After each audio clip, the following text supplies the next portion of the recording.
ऐसे ही educational video को पाने के लिए मेरे चैनल को सब्सक्राइब करें और साथ में बेल आइकन को प्रेस करें ताकि मेरे आने वाले वीडियो की नोटिफिकेशन आपको मिल सके। Okay, now let's start. Hello friends, कैसे हो आप सब। मैं विकास एक बार फिर आया हूँ कुछ नए टॉपिक के साथ। आप सभी का स्वागत है हमारे YouTube channel E study with Anil sir में।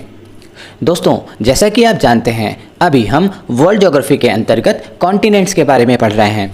कॉन्टिनेंट्स मतलब क्या होता है? महाद्वीप। दोस्तों, मैंने आपको बताया था कि महाद्वीप एक ऐसे विस्तृत जमीन का फैलाव होता है जो पृथ्वी पर समुद्र से अलग दिखाई देते हैं। दोस्तों, पृथ्वी पर वैसे तो बहुत ज़्यादा समुद्र है, लेकिन कहीं कहीं पर आपको ज़मीन भी देखने को मिलेगी।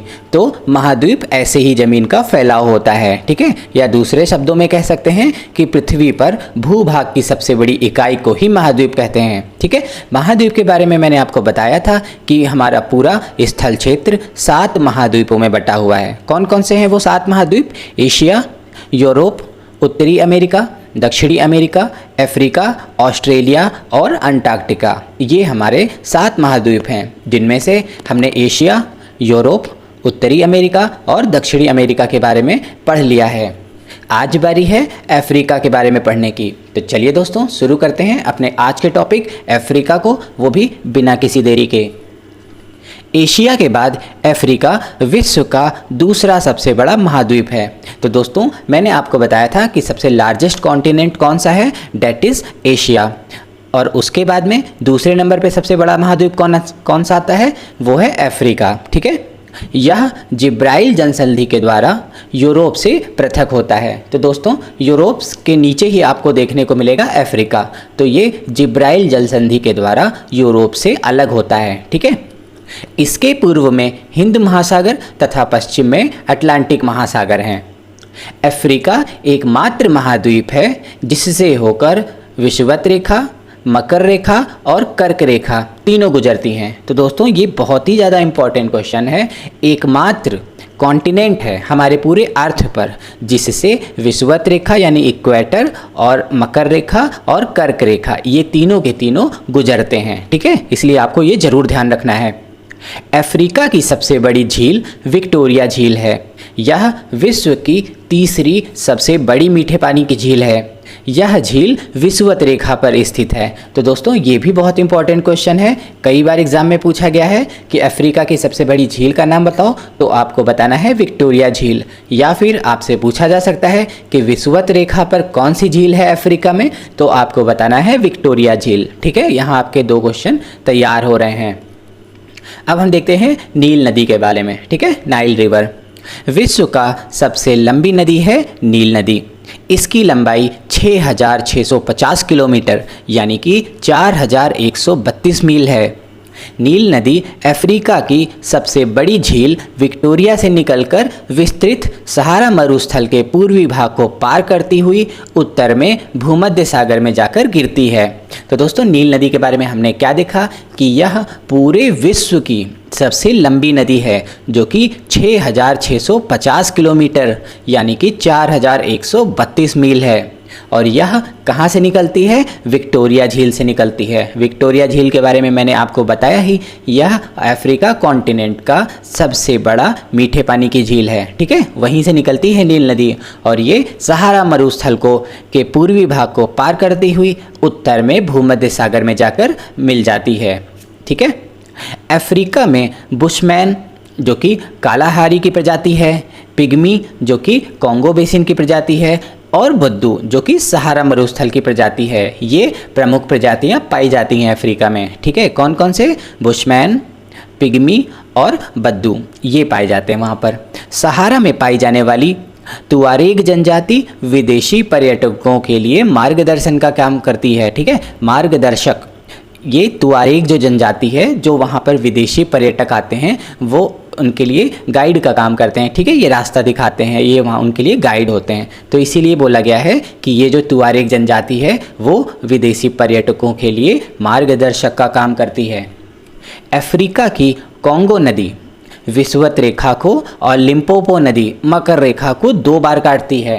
तो दोस्तों, ये भी बहुत ही ज़्यादा इंपॉर्टेंट क्वेश्चन है। मैंने इसको बहुत ही बार देखा एग्जाम में आते हुए। कॉन्गो नदी विषुवत रेखा को 2 बार काटती है और लिम्पोपो नदी मकर रेखा को 2 बार काटती है, और यह अफ्रीका की ही नदियां हैं। ठीक है, अफ्रीका का ट्रांसवाल क्षेत्र जेब्रा और जिराफ जानवरों के लिए विश्वविख्यात है। तो दोस्तों, जो अफ्रीका का ट्रांसवाल क्षेत्र है वहाँ पे जेब्रा और जिराफ आपको बहुत देखने को मिलेंगे, वो वहाँ पर विश्वविख्यात हैं। अफ्रीका के उष्ण घास के मैदान सवाना और शीतोष्ण घास के मैदान वेल्ड कहलाते हैं। तो दोस्तों, जब मैंने आपके घास के मैदान पढ़ाए थे तब मैंने आपको बताया था वहाँ पे सवाना और वेल्ड के बारे में। तो जो वहाँ पर उष्ण घास के मैदान हैं उन्हें सवाना कहते हैं, और जो शीतोष्ण घास के मैदान हैं अफ्रीका के उन्हें वेल्ड कहते हैं। ये तो आपको ईजिली याद हो गया होगा। अफ्रीका का सबसे लंबा रेल मार्ग केप काहिरा रेल मार्ग है, जो कि दक्षिण अफ्रीका गणराज्य के केप टाउन नगर से और इजिप्ट के काहिरा नगर तक जाती है। ठीक है, केप टाउन से निकल के काहिरा तक जाती है, इसीलिए इस रेल मार्ग का नाम ही रख दिया गया केप काहिरा रेल मार्ग। ठीक है, ये अफ्रीका का सबसे लंबा रेल मार्ग है, दक्षिण अफ्रीका से इजिप्ट तक जाती है ये। इजिप्ट यानी कि मिस्र, इसमें स्वेज नहर है। ठीक है, इजिप्ट में कौन सी नहर है? स्वेज नहर। यह एक कृत्रिम समुद्र स्तरीय जल मार्ग है। यह नहर स्वेज के इस्तमुस से होकर अफ्रीका और एशिया को विभाजित करते हुए भूमध्य सागर को लाल सागर से जोड़ता है। तो दोस्तों, एक बार मैं फिर से बता देता हूँ कि इजिप्ट यानी कि मिस्र में स्वेज नहर है, जो कि एक कृत्रिम समुद्र स्तरीय जल मार्ग है। यह नहर स्वेज के इस्तमुस से होकर अफ्रीका और एशिया को विभाजित करते हुए भूमध्य सागर को लाल सागर से जोड़ती है। इस नहर का निर्माण 1869 ईस्वी में किया गया था, जिसके कारण यूरोप से भारत आने में 7000 किलोमीटर की दूरी बचत हो गई। तो दोस्तों, अगर यह नहर ना बनाया गया होता तो जो यूरोप से भारत की तरफ लोग आते हैं उन्हें 7000 किलोमीटर ज़्यादा ट्रैवल करके आना पड़ता, लेकिन ये जो नहर है वो उनके लिए एक शॉर्टकट का काम करती है। ठीक है, इसमें क्या होता है, इस नहर से आते समय वो लोग अपनी 168 किलोमीटर की ये लंबाई है। ठीक है, जो मैं पहले तो ये बता दूं आपको कि ये जो नहर है इसकी लंबाई 168 किलोमीटर है, और इस 168 किलोमीटर का यूज़ करके अब उन्हें 7000 किलोमीटर अपनी दूरी बचा सकते हैं वो लोग। ठीक है, जो यूरोप से भारत की तरफ आते हैं। इजिप्ट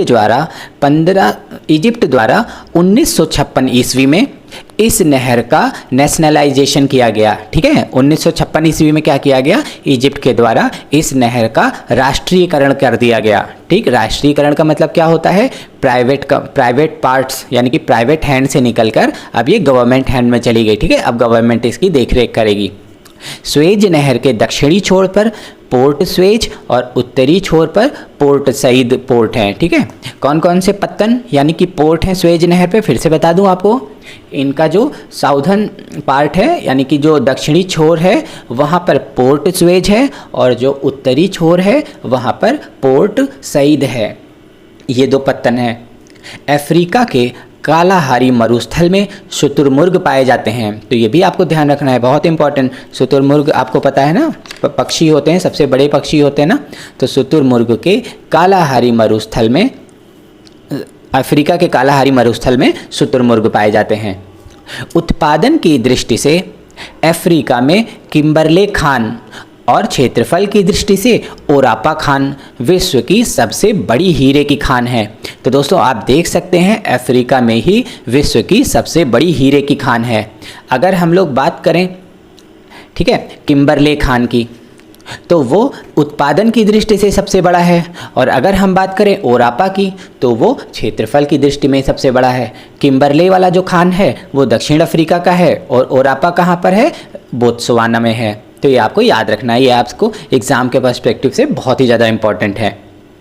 विश्व का सबसे बड़ा हीरा जो कि 3106 कैरेट का है, उसे प्रीमियर खान से जनवरी 1905 ईस्वी को सर थॉमस कुलिनान ने खोजा था।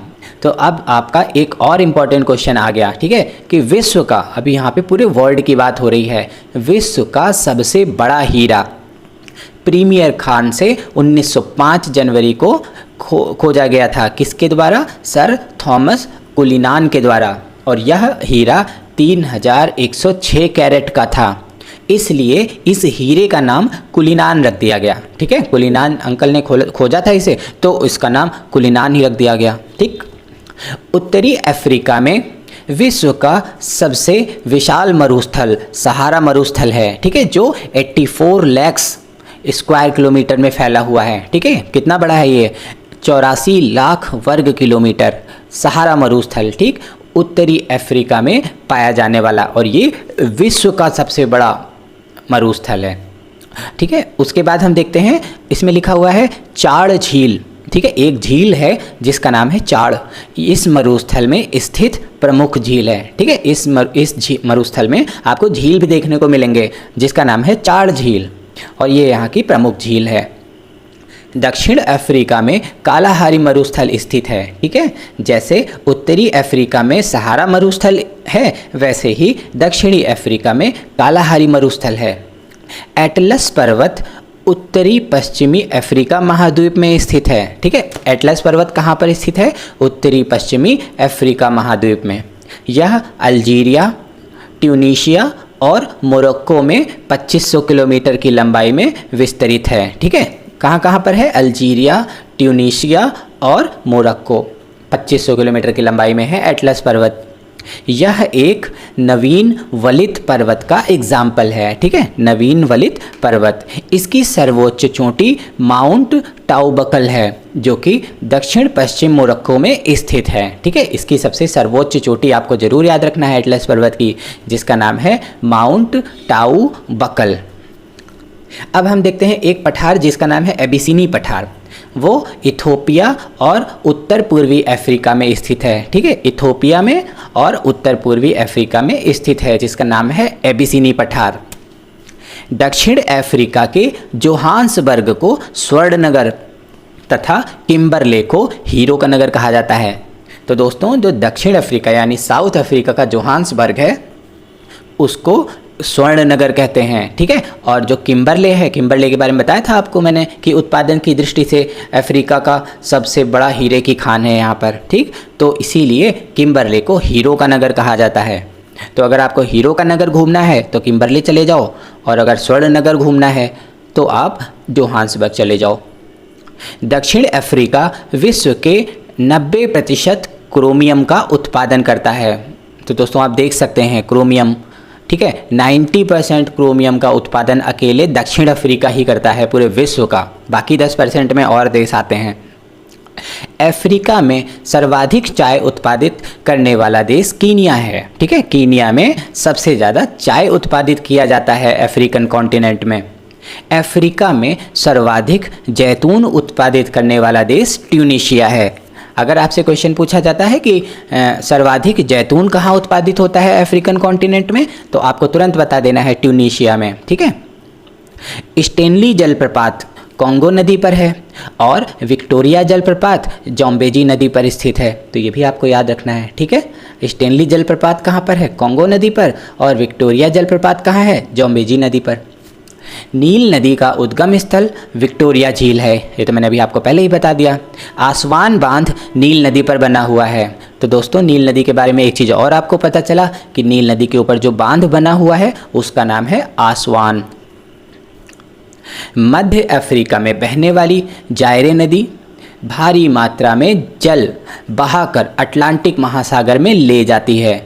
इसे इसके अंतिम भाग में कॉन्गो के नाम से जाना जाता है। ठीक है, अगर हम बात करें जायरे नदी की, तो ये भारी मात्रा में जल बहा कर ले जाती है, यानी कि अफ्रीका की जितनी भी नदियां हैं उनमें से सबसे ज़्यादा जो जल बहा कर ले जाने वाला काम करती है वो ये जायरे नदी करती है। सबसे ज़्यादा पानी बहा के लेके जाती है अफ्रीका में। ठीक है, और ये ले जाके कहाँ पटक देती है सारा पानी? अटलांटिक महासागर में। और इसके अंतिम भाग में, ठीक है, ऐसे बह रही है और लास्ट में जब ये गिरने वाली होती है तो लास्ट अंतिम भाग में इसको कॉन्गो के नाम से जाना जाता है।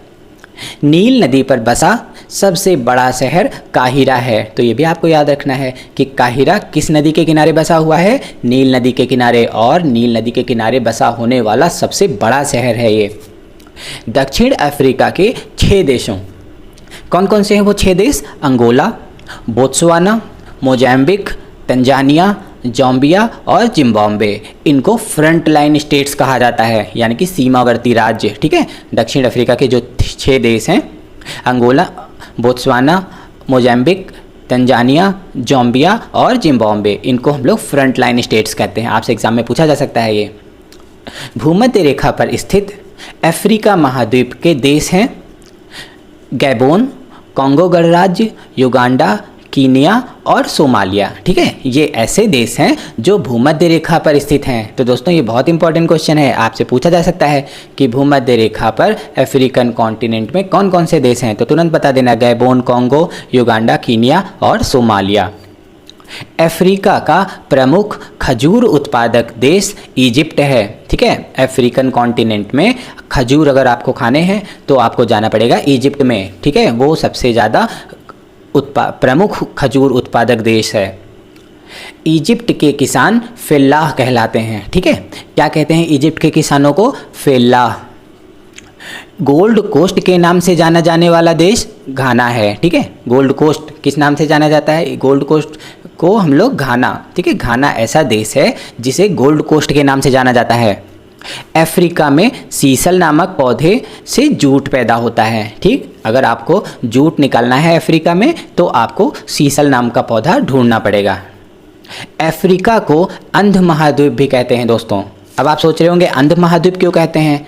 कहा ही जाएगा क्योंकि यह आर्थिक, सामाजिक, औद्योगिक, सांस्कृतिक और शिक्षा के क्षेत्र में काफ़ी पिछड़ा हुआ है। ठीक है, बाकी के जितने कॉन्टिनेंट हैं वो बहुत आगे हैं, लेकिन अफ्रीकन कॉन्टिनेंट ऐसा है कि ये किसी भी चीज़ में आगे नहीं है, ना आर्थिक में, ना सामाजिक में, ना औद्योगिक में, सांस्कृतिक में, शिक्षा के क्षेत्र में। बाकी के जितने कॉन्टिनेंट हैं उनसे पिछड़े हुए हैं, इसीलिए इनको अंध महाद्वीप कहते हैं। तो दोस्तों आप भी अपने शिक्षा का स्तर बढ़ाइए। ठीक है, वरना आपको भी लोग अंध कहेंगे। ठीक है, अंध महाद्वीप अफ्रीका को कहते हैं, ये ध्यान रखना है आपको। अफ्रीका में सर्वाधिक जनसंख्या वाला देश नाइजीरिया है। ठीक, अफ्रीका में सबसे ज़्यादा जनसंख्या वाला देश अगर आपको घूमना है तो आप नाइजीरिया चले जाइए। अफ्रीका का सर्वाधिक नगरीकृत देश लीबिया है, और अगर आपको नगरीकृत देश देखना है तो आप लीबिया चले जाइए अफ्रीका में। इस महाद्वीप में नाइजर नदी को पाम तेल की नदी कहा जाता है। क्या कहते हैं? नाइजर नदी को पाम तेल की नदी। इजिप्ट को एशिया और यूरोप का जंक्शन पॉइंट कहा जाता है। तो इजिप्ट ऐसा देश है, इसको एशिया और यूरोप महाद्वीप का जंक्शन पॉइंट कहते हैं। ठीक है, बहुत इंपॉर्टेंट है ये भी। अफ्रीका ही एकमात्र देश है, ठीक है, अफ्रीका ही एकमात्र महाद्वीप है जिससे कर्क, विषुवत और मकर रेखा तीनों गुजरती है। तो ये तो मैंने आपको पहले ही बता दिया आपको। ठीक, अफ्रीका से कर्क, विषुवत और मकर तीनों तरह की रेखाएं गुजरती हैं। अब हम देखते हैं, कॉन्गो देश को वनों का देश कहा जाता है। ठीक है दोस्तों, कॉन्गो को क्या कहते हैं? वनों का देश। विश्व में जल विद्युत शक्ति की संभावित क्षमता सबसे अधिक इसी देश में है। अगर हम बात करें जल विद्युत शक्ति की संभावित क्षमता तो वो आपको कॉन्गो के देश में ही मिलेगी। ठीक है, कॉन्गो देश में। तो इसी के साथ ही आज का हमारा अफ्रीकन कॉन्टिनेंट यहीं समाप्त होता है। आशा करते हैं कि आपको आज का लेक्चर बहुत अच्छा लगा होगा और बहुत ही मज़ा आया होगा। ऐसे ही अगर आपको वीडियो अच्छे लगते हैं हमारे, तो आप जाते जाते लाइक का बटन ज़रूर प्रेस करें और हमारे चैनल को भी सब्सक्राइब करें अगर आपने अभी तक सब्सक्राइब नहीं किया है तो। साथ ही अपने दोस्तों के साथ इसको शेयर भी करें। अब मिलते हैं अपने अगले कॉन्टिनेंट में, जो कि होगा ऑस्ट्रेलियन कॉन्टिनेंट। ठीक है, तब तक ऐसे ही पढ़ते रहिए, हंसते रहिए, मुस्कुराते रहिए। मिलते हैं अपने अगले वीडियो में। जय हिंद दोस्तों।